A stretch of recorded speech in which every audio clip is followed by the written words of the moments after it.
Welcome to Screw the Commute, the entrepreneurial podcast dedicated to getting you out of the car and into the money, with your host, lifelong entrepreneur and multimillionaire, Tom Antion.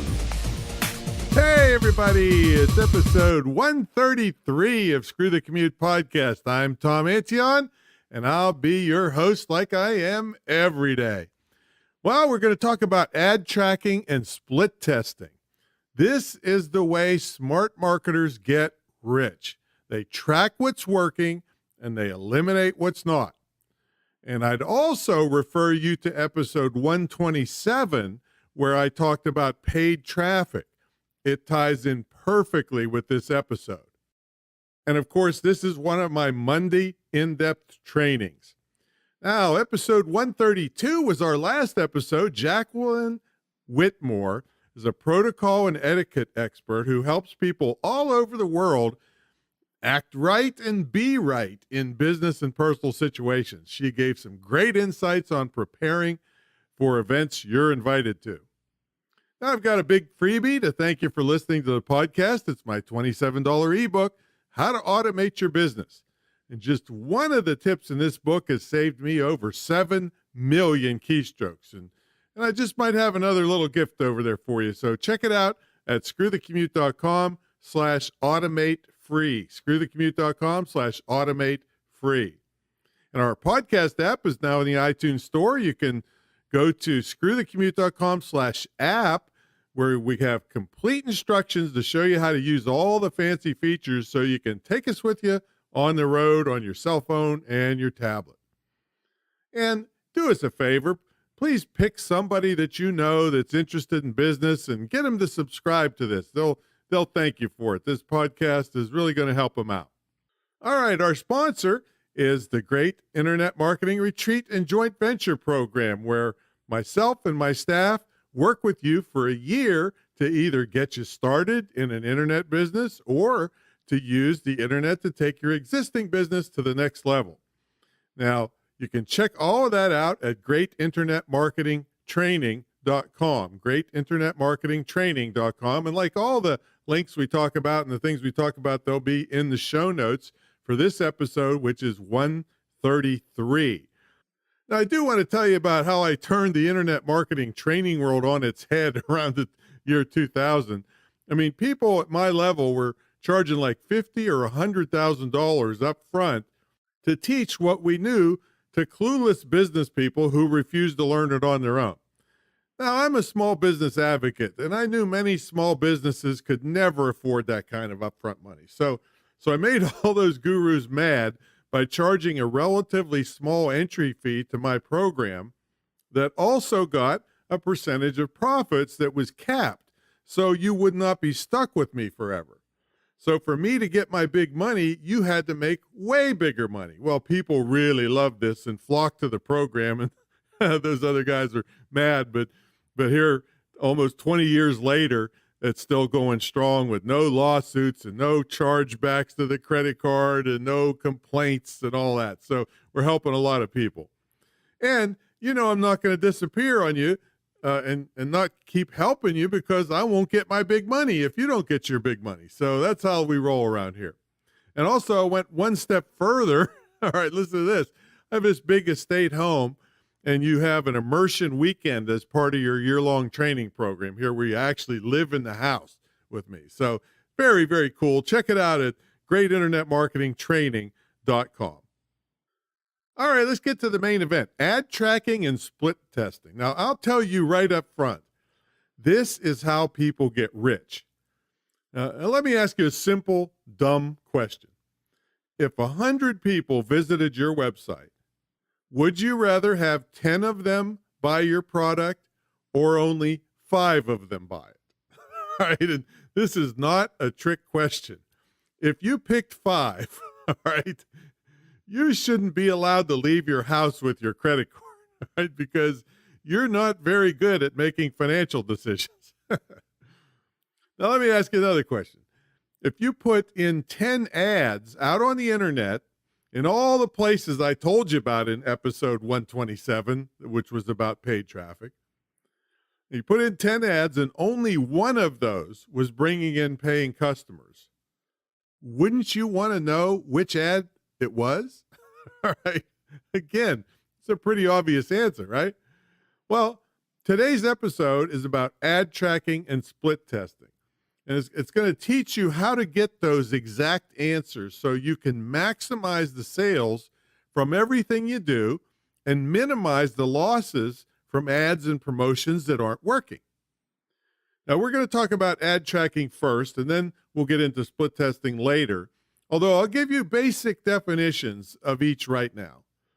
Ad tracking is getting exact numbers of how many people came from an exact ad and how many people did what you wanted them to do.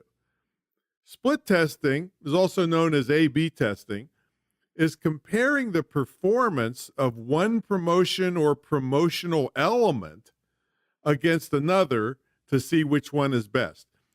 Those definitions will gel for you a little bit more when I get into the details. All right, let's get to ad tracking. One of the biggest mistakes people make when advertising online is they get all excited about the different places they can advertise, and they jump in and put a bunch of ads out, and then they sit back and wait for all the sales to pour in.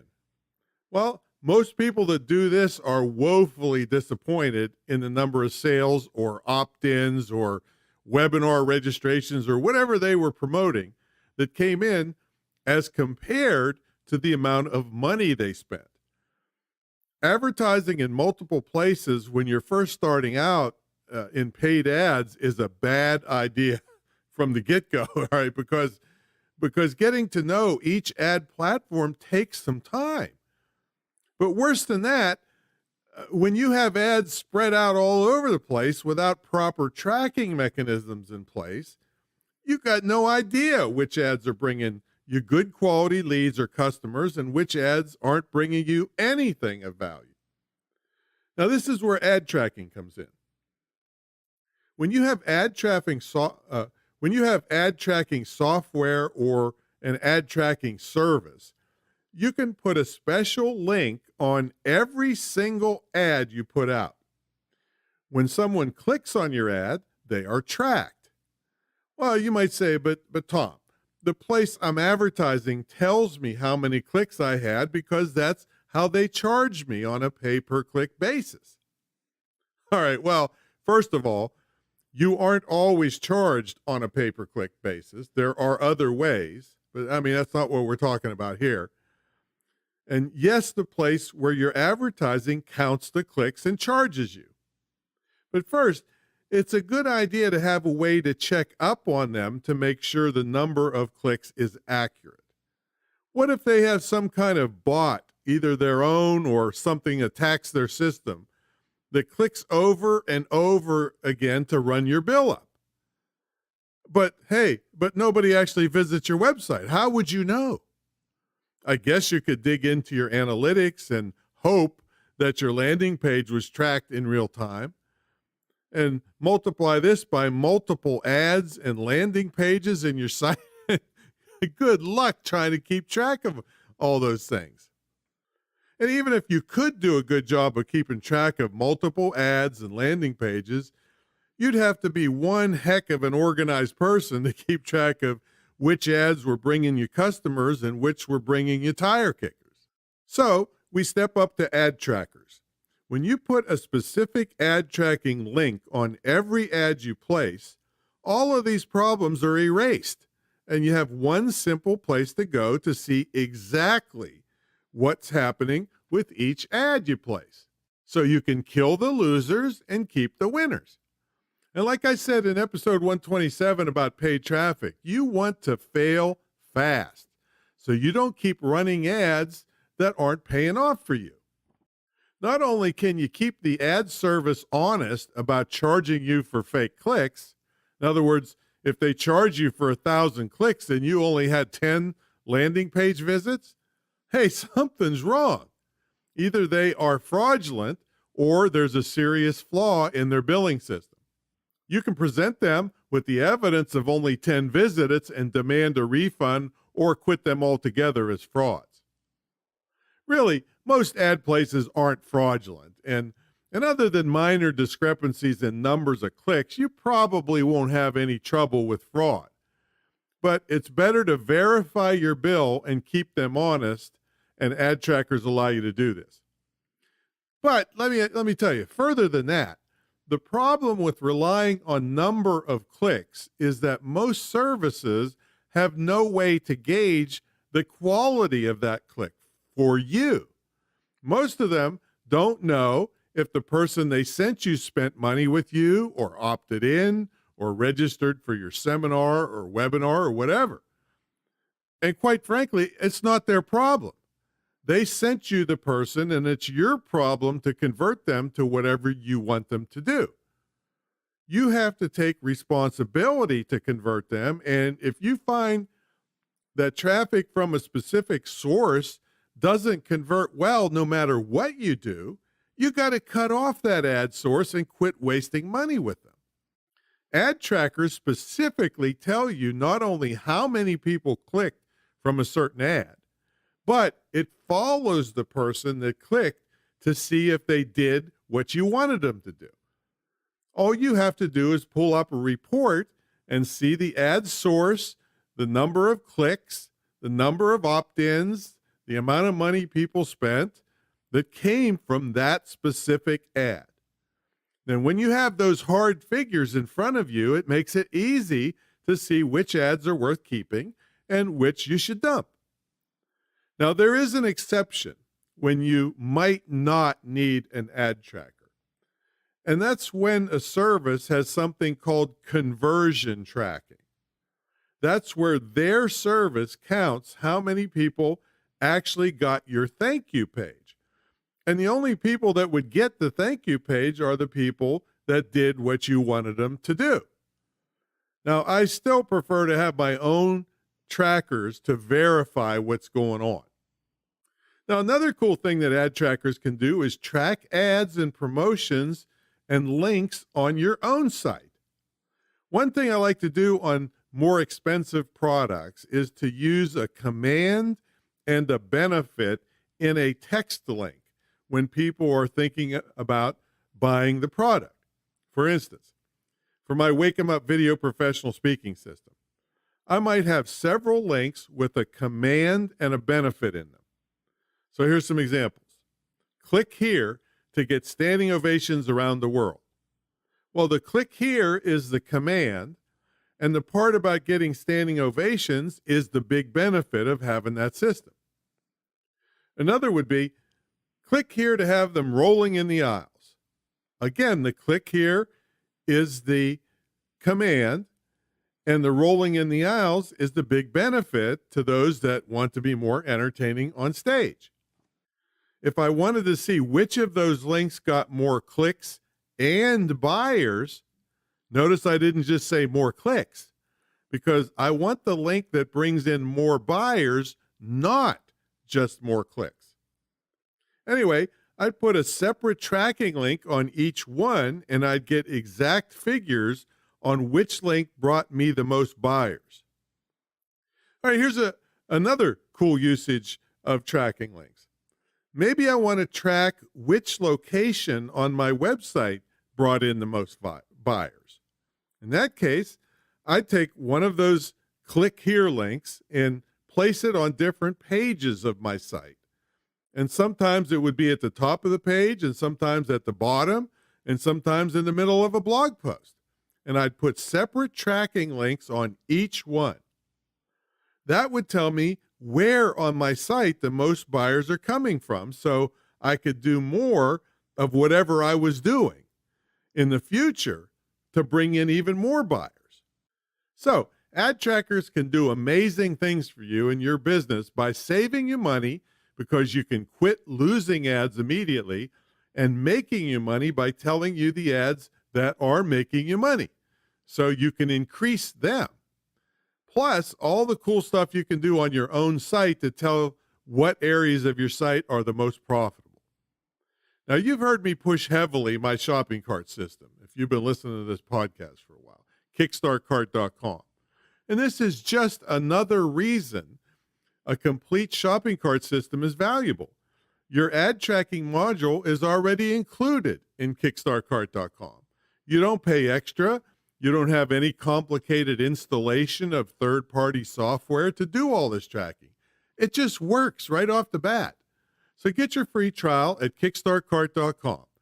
Plus, when you get the cart, we give you unlimited free one-on-one tutoring to get you set up and running and ongoing help whenever you need it. Shopping cart systems were covered in episode 10 to show you all the powerful things they do. So check that out later when you're really ready to get a shopping cart, which should be sooner rather than later because it does all these things, including your broadcast email and affiliate program and everything. Okay, now let's get into split testing or A/B testing. Now, people argue about the exact definition or whether split testing and A/B testing are totally separate issues, but I don't really care about that. Basically, you are either comparing two big concepts against one another, or you are testing individual elements in a sales letter, like which headline is best and which price is best and all that stuff. Now, I only test one thing at a time. Like I might test which guarantee is better. I mean, you can test a bunch of stuff at once, which is called multivariate testing. But I can assure you, I'm not smart enough to keep track of tons of different variables at once. And I don't really know anyone in the internet marketing field who tests more than one thing at a time. Now, all of this testing is designed to increase your conversion rate. Now, if you're not familiar with that term, it's basically the ratio of the number of people who do what you want them to do to the number of people who had a chance to do what you wanted them to do. For instance, if 100 people saw your sales letter and 3 people bought, that would be 3 divided by 100 is the 3% conversion ratio. And just to keep using round numbers, if 100 people saw your opt-in form and 15 people opted in, that would be a 15% conversion ratio. Split testing is the method you use to increase those numbers. So if you can make a change to your sales letter that would take your conversion rate from 3% to 5%, I'm sure you would do it. Split testing tells you when you change something on your sales letter or your opt-in form, did it increase or decrease the conversion rate? If it increases your conversion rate, you keep that change. If it decreases the conversion rate, you get rid of that change and you try something else. So when you try everything you can and you no longer can get an increase in your conversion rate, you've maxed out that sales letter or opt-in form or whatever it is, and you can feel pretty confident that you're doing the best you can do with that promotion. And just to give you some crazy perspective, one of the guys who taught me this had a sales letter, and when he got done with all the split testing, the final version sold 19 times as many of his product as the original letter. So this work and testing can really make you lots of extra money. So what are things you can test? Well, the first thing you might want to test are some entirely big concepts. Maybe you want to see if a video sales letter, or that's sometimes called VSL, works better for your promotion than a written sales letter. Then maybe you want to test if a hybrid sales letter that's with a video at the top and text underneath works better than just a video or just text. Maybe you want to test a written sales letter. Let's say it was about making money, but one sales letter totally emphasized security for your family, and another one totally emphasized living a more luxurious life. You could test to see which concept had a bigger appeal for your audience and that particular offering. Now, this brings up a good point. You don't just do this once. You do testing on every important project because every deal is different, and no matter how experienced you think you are, you simply can't predict with any degree of accuracy how people will react to different offers. That's why smart and rich marketers continue to split test. Okay, so let's say you've done your big concept split testing and you want to start improving your conversion rate, let's say on a sales letter. Now, I'm going to rattle off a ton of things you could test. And yes, it's a long list. Rewind if you want to jot it down, or just go get a copy of the show notes for this episode. So here we go. Pre-headlines, headlines, price, guarantee, colors, testimonials, placement of testimonials, drop shadows, you can even test, fonts, page layout, short versus long letters, video versus text, calls to action, location of calls to action, pop-ups, images, video or no video, length of video, controls on the video or not, autoplay or not. You getting the idea here, folks? Testimonials, location of testimonial. I said that one already. The style of testimonial, price. Is it obvious or is it hidden? Is there navigation buttons on the page or not? Are there margin notes written by hand? Are there scare tactics? Are there different ways to buy? Is there a PayPal credit notice there? I mean, you see how many things could affect your sales? And hey, this is by no means a full list. I'm just getting sick of rattling them off. This is, again, why you need good tools. See, so let me get on my high horse about tools again. You can somewhat do this without tools if you want to cause yourself enormous amounts of grief and inaccuracy so that you make lousy decisions. And here's how you would do it. I call it, this is how you would do it without proper tools. I call it the poor man's or poor women's split testing. All right, so the poor man's split testing means you haven't invested in the software. So you're going to do kind of a half-baked, and I just said half-baked instead of half something else, so I don't have to mark this episode as explicit for foul language. But I really mean half that other word, because I just get annoyed when people want all these riches, but they won't invest in the tools to make it happen. They think the riches are just going to fall out of the air or something. I don't know. I mean, it's like a carpenter who decides, you know what, after I get a bunch of jobs and do them, I'll buy a hammer. or an airline pilot says, after I get a lot of flights in, I'll go get my license. I mean, it's that stupid to me. All right. But anyway, I don't know anybody or virtually anybody like that, unless they got lucky, becomes successful with online marketing. These tools are so cheap as compared to any kind of other business you could start. All right. So I'll get off my high horse again, but back to the poor man's split testing. I mean, that means that you try sales letter A. So let's say you had two sales letters, A and B, for say 100 visitors. Then after you get your 100 visitors, you switch to sales letter B and wait till you get 100 visitors. Then you compare which sales letters got you the most sales, or opt-ins, or registrations, or webinars, or whatever you were trying to accomplish. Well, the flaw in this is that your visitors did not come during the same time period. So let's say you put out your first sales letter, the sales letter A, out on a Monday, and it took 3 days to get your 100 visitors. And then let's say you got 3 sales from that sales letter. Then on Thursday, you took down sales letter A and you put up sales letter B. And you let it go for 100 visitors, and you got only 1 sale. The first sales letter was better, right? 3 sales to 1 is a clear winner, right? Wrong. All right. Your first sales letter was released at the start of the week, and the second one was released as people were getting ready for the weekend.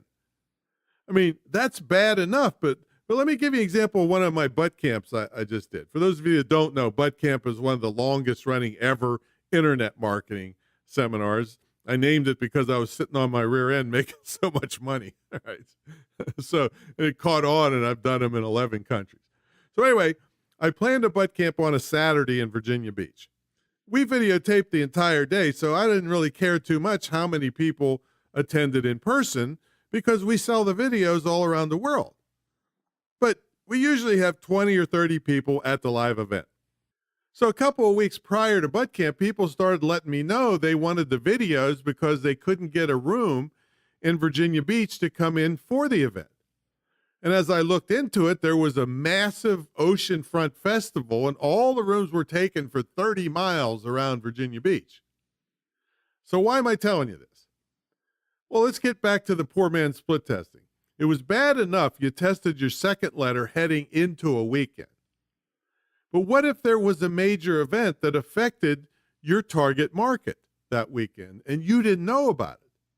Maybe you would have sold 0 from that second sales letter and you would have discarded it as a loser and kept the other sales letter. All right, so what are the potential ramifications of this mistake you just made? Let's say you switched the letters and the second sales letter that you were going to throw away had been the one released on Monday instead of Thursday. What if it sold 8 of whatever you were selling just because it was released at a better time? If you had made the decision of which sales letter was better based on the first test, you would have thrown away the best sales letter and kept the worst one. All right, call me crazy, but those kinds of decisions aren't going to keep you in business very long. You need to get the tools necessary to do this correctly. And you'll make lots more money with less hassle trying to keep track of things by just getting and using the right tools. All right, so how do the tools work? Well, a split testing tool, just like the ad tracker, generates a specific link for you. Only this link is a little bit different. Each visitor that clicks on this link is sent to a different place. Not each visitor, but it alternates them. So let's say you have 2 sales letters, and we call them sales letter A and sales letter B. The first person that clicks on the link goes to sales letter A, and the second person that clicks on the link goes to sales letter B.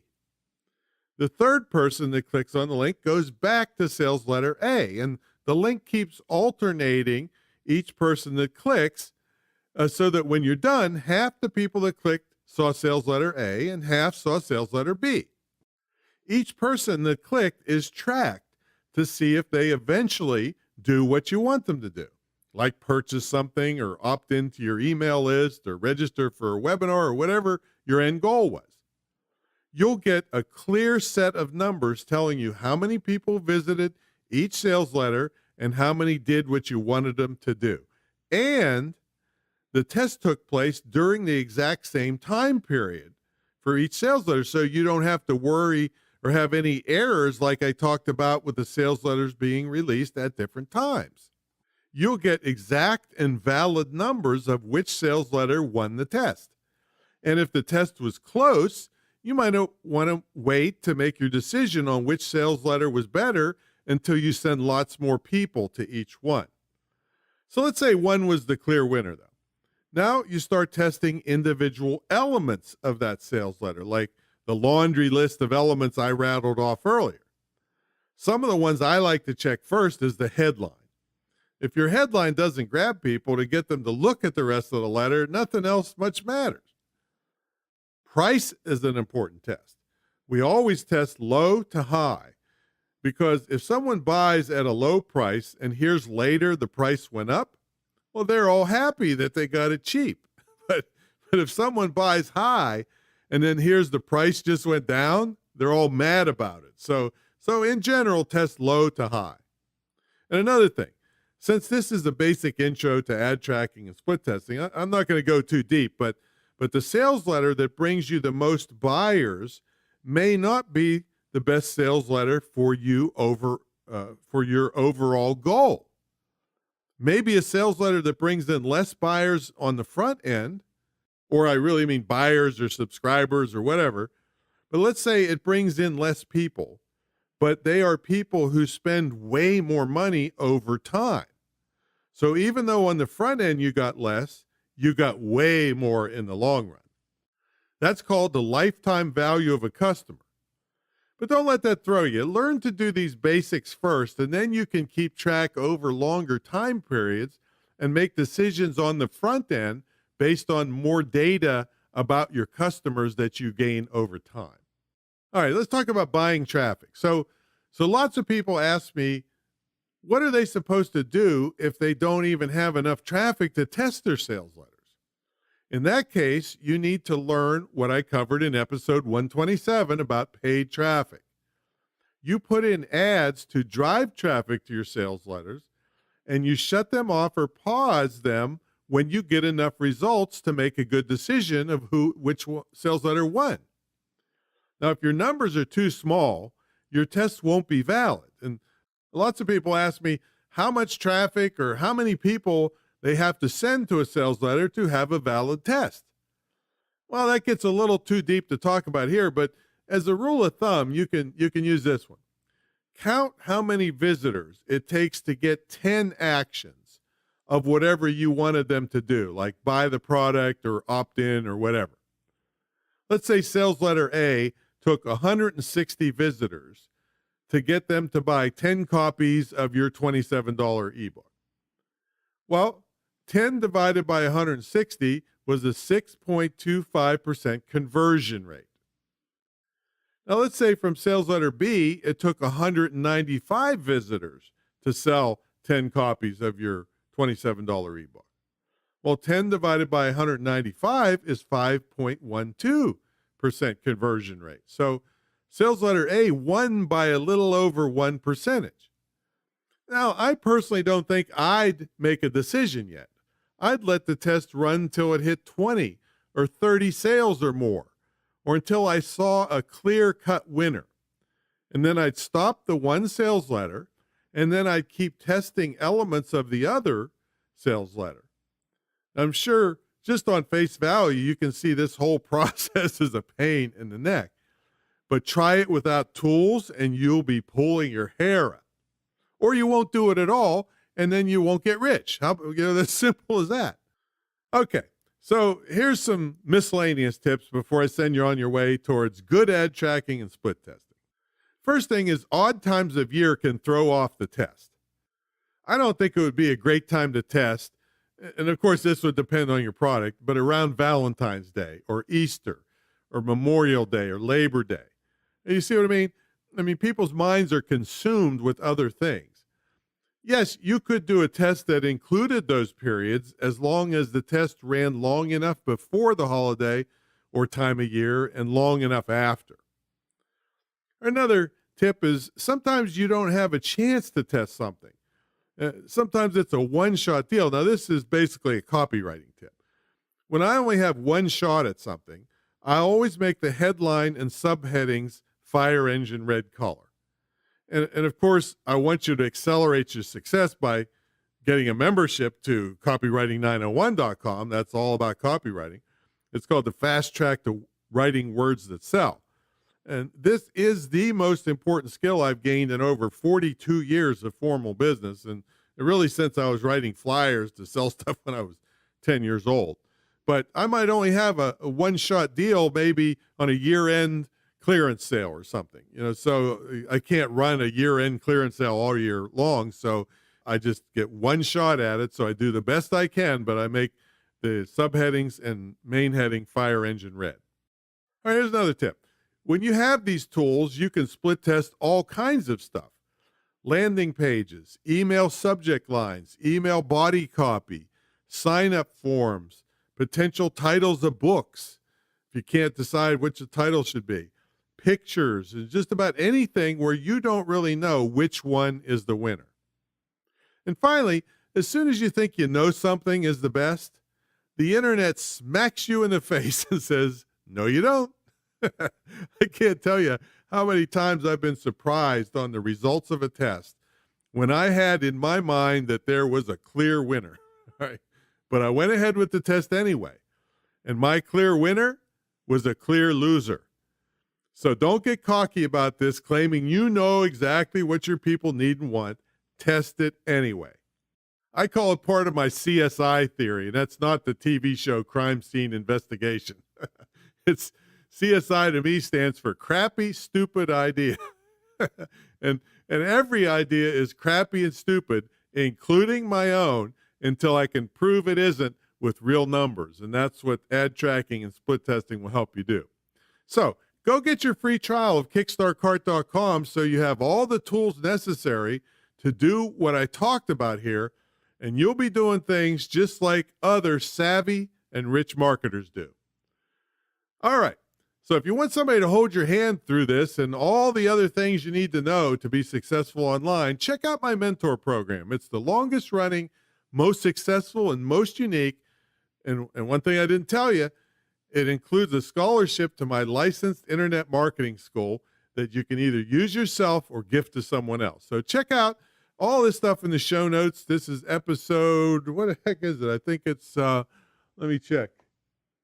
133, that's what it is. So check out episode 133, and you'll find all the links to everything. And listen to this several times or read the show notes carefully, because this episode combined with episode 127 and copywriting901.com can make you very, very rich. All right, catch y'all in the next episode.